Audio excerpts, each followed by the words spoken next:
Բարոյ Սարգերի գործընկերներ, սկսում ենք Fastex Premier League-ի Ուրարտու Շիրակ հանդիպման հետ խաղային մամուլի ասուլիսը գլխավոր մարզիչ Ռոբերտ Արզումանյանի հետ։ Սկզբում գլխավոր մարզիչը կխոսի հանդիպման մասին, որից հետո կարող եք ուղղել ձեր հարցերը։ Պարոն Արզումանյան, կարծիք խաղի մասին։ Շատ լավ առաջին խաղակես անցկացրեցինք, կարծում եմ, ու բավականաչափ գոլային պայեր ստեղծեցինք, օգտագործեցինք, գնդակով լավ ենք խաղում, կորցնուց հետո կարծում եմ նույնպես։ Երկրորդ խաղակեսի սկիզբը մի քիչ չեմ ուզում մտածել, որ հաշվի պատճառով մի քիչ կար անուշադրության տեղեր, գնդակ էինք լինում էր դրվագներ, որ շուտ են կորցնում, բայց մի քիչ խաղը սկզբնական հատվածում երկրորդ խաղակեսի անցումներ էր դարձել, բայց հետագայում կրկին շտկեցինք, բավականաչափ պայեր ստեղծեցինք, ու շնորհավորում եմ ֆուտբոլիստներին, շնորհավորում եմ Կարեն Մելքոնյանին հատկապես, նա վնասվածք ուներ իր աշխատասիրության, հետևողականության եւ բժիշկների օգնությամբ վերադարձավ, գոլեղինակ դարձավ, չնայած անցյալ արդեն նույն դեմ խաղին էր դուրս եկել խաղադաշտ։ Շնորհակալություն եմ հայտնում բոլոր ֆուտբոլիստներին, հատկապես այն ֆուտբոլիստներին, ովքեր համեմատաբար ավելի քիչ են խաղում, բայց ամեն կերպ մարզումներին դրսևորում են իրենց շատ լավ, օգնում խաղանկերներին, որոնք այդ օրը այդ խաղին սկսում են խաղը կամ մտնում խաղադաշտ։ Շնորհակալ եմ բոլորին։ Շնորհակալություն, հարցեր։ Պարոն Արզումանյան, Արտուր Մելիքյանի մասին ինչ կասեք, նա ավելի քիչ է խաղադաշտ դուրս գալիս, քան մնացածը, խոսեցիք մարզումային պրոցեսի մասին, ինչպիսի մարզումային վիճակում է նա գտնվում այս պահին։ Նա շատ լավ մարզվում է, շատ լավ որակներ ունի, ինչպես նաև նրան եմ շնորհավորում։ Մենք կենտրոնական պաշտպանի դիրքում ունենք մեծ մրցակցություն, բայց նա հավասարապես մրցակցում է մյուս բոլոր կենտրոնական պաշտպանների հետ, իրեն շատ լավ է դրսևորում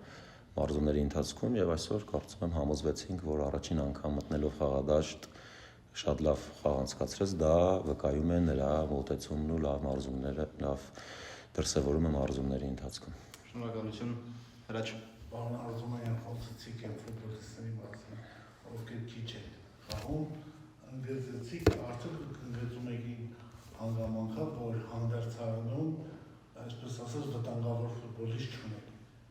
Այսինքն ամենիշտ ասում են ֆուտբոլիստները։ Ես այստեղ չէ պետք է ընդգծեմ, որպեսզի այդ վտանգը ինչ որ թեորիապես եթե լինի չկա ոչ մի վտանգ։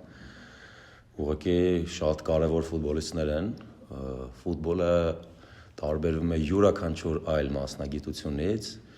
այլ մասնագիտության տեր մարդը կարող է անձնական խնդիրով, լավ չքնած, գնա պայմանական բանկի աշխատողը իր թղթաբանությունն իրականացնի ամենայն արգանքով, բայց սպորտսմեններն ամանավանդ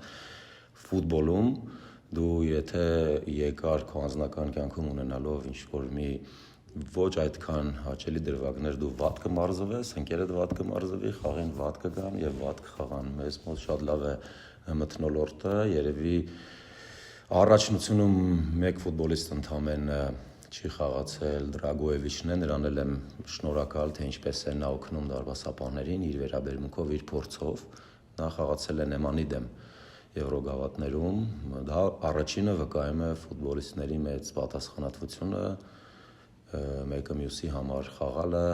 որը անչափ կարևոր է ֆուտբոլում։ Շնորհակալություն, այլ հարցեր։ Խնդրեմ Հրաչ։ Դավիթ Հարությունյանը չխաղալ է այսօր, ինչու՞։ Այսօր շատ դժվար էր, նա հավասարապես լավ անցկացրել է այն խաղին, ինչ խաղացել է, դեռ կանցկացնի, շատ լավ մարզավիճակում է այսօր։ Մենք ունենք, ինչպես միշտ, ընդամենը 5 փոխարինման հնարավորություն, այսօր շատ բարդ էր, պետք էր տալ ֆուտբոլիստների, ովքեր քիչ են խաղում, պետք էր ընտրություն կատարել, շատ դժվար ընտրություն էր իրականում, բայց Դավիթը շատ լավ էր դրսևորում եւ գտանք, որ ինչքանով ճիշտ էր, չեմ կարող ասել, որ այսօր այս պահին այն ֆուտբոլիստներն էին պետք, որոնք մտան խաղադաշտ։ Շնորհակալություն, այլ հարցեր։ Շնորհակալություն, պարոն Արզումանյան։